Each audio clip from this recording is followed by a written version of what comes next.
Ақыл, ғылым, бақыт. Ақыл, ғылым, бақыт үшеуі ақиқаттың алдына келіп сарапқа түседі. Ақиқат әрқайсына жеке-жеке тоқтап мынадай баға беріпті.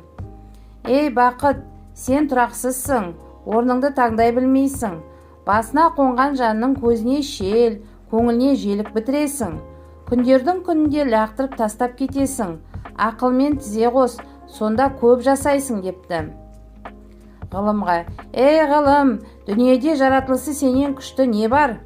Қажет болса қара тасты қайнатасың, сақауды сайратасың, жоқтан бар, бардан жоқ жасайсың. 18 мың ғаламды билеп төстеуді көздеп, адамзатты кейде түзік, кейде бұзық жолға саласың. Асылы абырой алғың келсе, ақылдың етегінен ұста депті.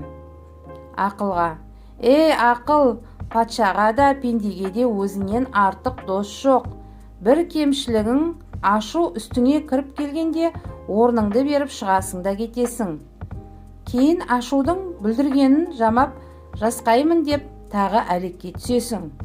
Әуелден отбасында кірпік қақпай отыратыныңды білсе, ашу сенің үстіңе кірмеген болар еді.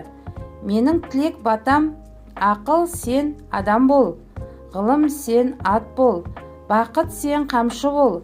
Үшеуің біріксең, ешбір мұң мұқтаждарың болмас депті.